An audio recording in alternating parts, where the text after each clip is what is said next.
हामी यहाँ आइसकेका छौं। यहाँ यिनीहरू चाहिँ यहाँ छ अनि म चाहिँ यहाँ यिनीहरूलाई लिन आएको। अब हेरौँ के हुन्छ है त। गुड मर्निङ एभ्रिवान, सबैजनालाई very very beautiful good morning. आज चाहिँ म मेरो हजुरहरूलाई बिहानदेखिको बेलुकासम्मको सेड्युल देखाउने छु। मेरो भिडियोलाई अन्तिमसम्म हेरेर हजुरहरूले माया र सपोर्ट गर्नुहोला। अनि जो नयाँ सब्सक्राइबर हुनुहुन्छ भने उहाँहरूले पनि मेरो च्यानललाई सब्सक्राइब गरिदिनु होला। मैले पनि हजुरहरूलाई सब्सक्राइबर गर्नेछु हजुरको च्यानललाई। हामी यसरी नै मिलेर एकअर्कालाई सपोर्ट गर्दै अगाडि गयो भने हजुरहरूलाई पनि राम्रो अनि मलाई पनि राम्रो। सब्सक्राइब गरेपछि मलाई पनि अझै नयाँ नयाँ भिडियोहरू बनाउने इच्छा लाग्छ। आउनुस् त म हजुरलाई पाटन घुमाइदिन्छु। हाम्रो कृष्ण मन्दिर धेरै नै सुन्दर, शान्त, एकदम रमाइलो वातावरण भएको एउटा मन्दिर छ जहाँ कृष्णको बसोबास हुन्छ। यो छ कृष्ण मन्दिरको धारा। हामी चाहिँ सानो बेलामा चाहिँ यहाँ धेरै पानीहरू लिन आउँथ्यौँ। पहिला कस्तो थियो, अहिले कस्तो भइसक्यो। धन्यवाद यो टिमलाई यति राम्रो बोट बिरुवाहरू राखेर सजाइदिनु भएकोमा, धाराको सुन्दरता बढाइदिनु भएकोमा धेरै धेरै हृदयदेखि नै धन्यवाद उहाँलाई पनि। हजुरहरू पनि पाटन दरबार स्क्वायर घुम्न चाहनुहुन्छ भने आएर भिडियो खिच्न सक्नुहुन्छ, फोटो खिच्न सक्नुहुन्छ। अनि माथि मठ मन्दिरको माथि चाहिँ नबस्दिनु होला, किनभने त्यहाँ प्रवेश निषेध भनेर लेखिएको छ। त्यो पनि मान्छेहरू अट्टेरी गरेर बस्दिन्छ। हाम्रो नेपालीहरू यस्तो छ, दाजुबहिनीहरू होइन, दिदीभाइहरू यस्तो छ कि त्यहाँ नजान्नुहोस् नचढ्नुहोस् भन्दा पनि गइदिन्छ, बस्दिन्छ। त्यहाँ फुलहरू नटिप्नुहोस् भन्दा पनि टिपिदिन्छ। यस्तो नेपालीहरू यस्तो अटेरी छ कि त्यही भएर पनि होला सायद हाम्रो नेपाल चाहिँ यति ढिला विकसित हुँदैछ होइन। ढिलै भए पनि विकसित चाहिँ हुँदैछ। अनि त्यो कुरामा पनि हामीले एकदम एप्रिसिएट गर्नुपर्छ। अनि हाम्रो नेपाली नागरिक भएर पनि हामीले पनि हाम्रो कर्तव्य बन्छ, हामीले पनि केही गरौँ भनेर। केही गरिदिन नसके पनि हामीले भनेको नियमहरूलाई चाहिँ पालना मात्र गरिदियो भने आगामी दिनहरूमा सबैजनालाई सहज हुन्छ। यो मलाई मात्र होइन, हजुरहरूलाई पनि हुन्छ।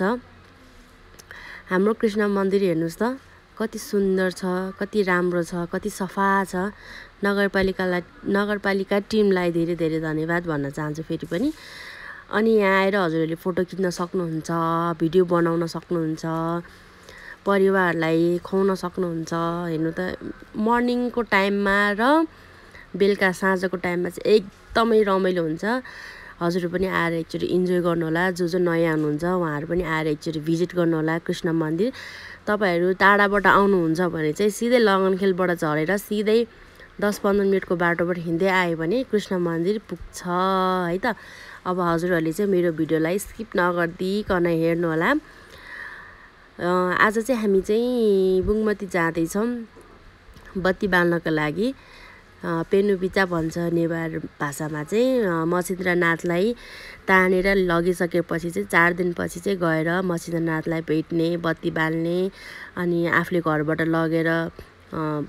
लगेको खानेकुराहरू त्यहाँ चढाएर अनि आफूले खाने, परिवार सबैजना रमाइलो गर्ने, खुसी हुने मनाइन्छ त्यो 4 पेनुबिचा चाहिँ।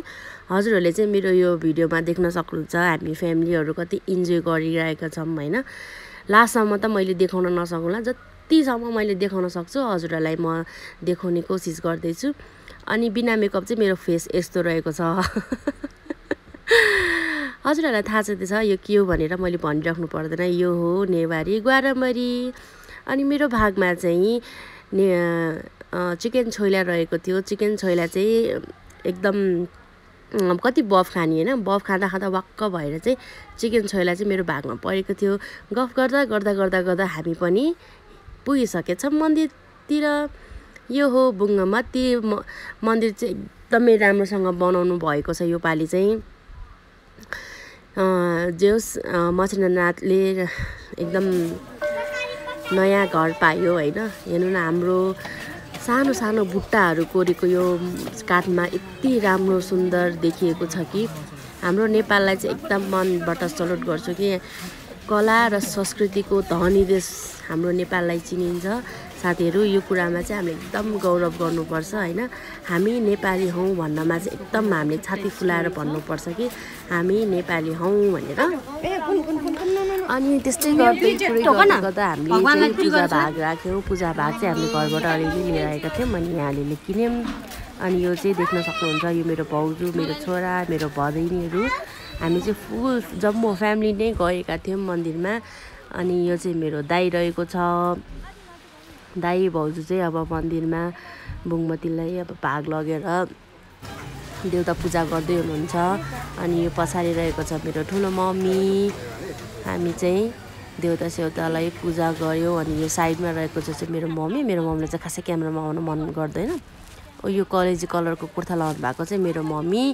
अनि यो टी सर्ट लगाएको चाहिँ तपाईँहरूलाई थाहा जस्तै छ, मेरो साथी विवेक भनेर, मैले भनिरहनु पर्दैन।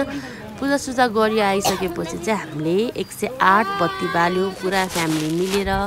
यसरी बत्ती बाल्दाखेरि चाहिँ आफ्नो मनोकामना भन्दा पनि फ्यामिलीलाई अझै मजबुत राख्नलाई एकदमै हेल्प गर्छ। चाहे तपाईँहरू यो कुरा विश्वास गर्नु नगर्नु होइन, जता भए पनि यसरी फ्यामिली मिलेर बत्ती बाल्नु, जोडजाड गरेर खानु होइन, तितामिठा गफहरू गर्नु भनेको चाहिँ एकदमै पावरफुल कुराहरू हो जस्तो लाग्छ मलाई पनि। अनि फ्यामिली चाहिँ एकदमै इम्पोर्टेन्ट भूमिका खेल्छ आफ्नो जीवनमा। जसलाई साथ छोडे पनि फ्यामिलीको साथ चाहिँ कहिले पनि नछोड्नु होला साथीहरू। फ्यामिली भनेको आज रिसाए पनि भोलि रिसाए पनि सधैँ आफूलाई साथ दिन्छ परेको बेला। बाँकी दुनियाँको कुरा भनेको त्यस्तै हो, दुनियाँले त रहनुन्जेलसम्म मात्रै हो राम्रो भन्छ, नभएपछि लात हानेर निकाल्छ। त्यही भएर भगवान् र फ्यामिलीलाई एकदमै मान्नुपर्छ। यो रहेको छ हाम्रो भैरव। मेरो बाबुले पनि एकदमै आज उसलाई पनि एकदमै यो धर्मप्रति एकदमै उसलाई इन्ट्रेस्ट छ होइन।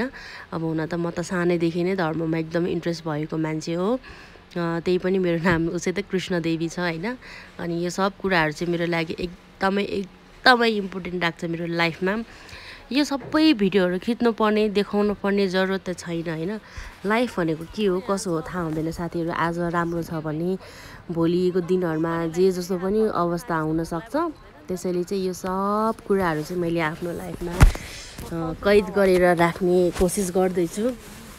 सकेसम्म त हजुरहरूलाई मैले इन्ट्रेस्टिङ कुराहरू पनि देखाइरहेको छु जस्तो लाग्छ मलाई। भिडियोहरू चाहिँ धेरै लामो बनाउँदाखेरि चाहिँ साथीहरू एकदम थकाइ पनि लाग्दो रहेछ। मोबाइलको चार्ज पनि सकिने होइन, आइफोनको त झन् काममा त खिच्यो कि ब्याट्री छिटो सकिने।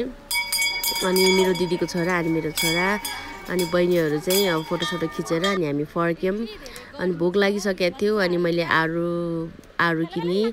अनि आरू किनेर पखालेर खाएँ। अनि यो रहेको छ माथि कालीविनायक मन्दिर। अनि कालीविनायकमा पनि हामीले पूजासुजा गऱ्यौँ, बत्तीसती बाल्यौँ। माथि पनि यहाँ 108वटा बत्तीहरू हामीले बालेका थियौँ। उहाँहरूलाई धन्य छ कि यस्तो आगोमा पनि बसिरहनु भएको छ होइन। भगवान्प्रति साँच्चीकै विश्वास आस्था भएर त मान्छेहरू यति धेरै गर्मी होस् होइन, भोक नभनी प्यास नभनिकन देउतालाई पूजा गर्न आउनु भएको छ। शक्ति भएरै नै त होला नि साथीहरू, यस्तो विश्वास भएर चाहिँ पूजा आजन गर्नुभएको छ। त्यसै गरी कुरा गर्दै हामी पनि फेरि कहाँ लाग्यौँ भन्दाखेरि हाम्रो रिसोर्टमा। हाम्रो भन्दा पनि मेरो भेनाको साथीको रिसोर्ट हो। अनि हामी चाहिँ प्रायः यहाँको बेला चाहिँ जहिले पनि यहीँ बसेर हामीले घरबाट लिएर आएको खान्छौँ। अनि ल अब चाहिँ तपाईँहरू आफै हेर्नु होला है। ल म के बोल्दिनँ ल साथीहरू, कति बोलेको यो केटी त छ्या भन्ने जस्तो पनि हुन्छ नि तपाईँहरूलाई। अब तपाईँहरू आफै हेर्नु होला। अब हामीले चाहिँ खाइसक्यौँ, खाएर अब जोडजाड गरेर हामी चाहिँ खाइसक्यौँ। हेर्नु यति मिठो परिकारहरू छ। अब नबोलौँ भन्दा नि बोल्नै पर्ने हुन्छ कि साथीहरू। अब भिडियो म्युट गर्नुपर्छ है। यो चाहिँ हाम्रो फ्यामिली टिकटक रहेको छ। जो नयाँ हुनुहुन्छ भने हाम्रो च्यानललाई सब्सक्राइब गरिदिनु होला।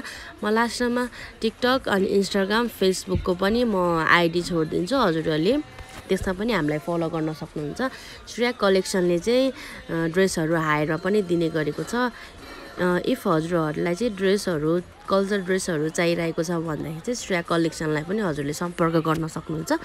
म लास्टमा आइडी पनि सो गरिदिन्छु अनि नम्बर पनि छोडिदिन्छु। हजुरहरूलाई केही चाहेमा श्रेया कलेक्सनले चाहिँ एकदमै हेल्प गर्छ है त। जो नयाँ हुनुहुन्छ भने च्यानललाई सब्सक्राइब गर्नुहोला। अझै धेरैभन्दा धेरै भिडियोहरू लिएर हजुरहरू सामु आउने छु। धन्यवाद धेरै मायाको लागि। सधैँभरि यसरी नै माया गरिराख्नु श्रेया कलेक्सन अनि कृष्ण देवी मलाई। भन्दै आजको यो भिडियो म यही इन गर्छु साथीहरू। धन्यवाद, थ्याङ्क यू सो मच। म सकुशल छु, हजुरहरू पनि सकुशल हुनुहोला। फेरि भेटौँला।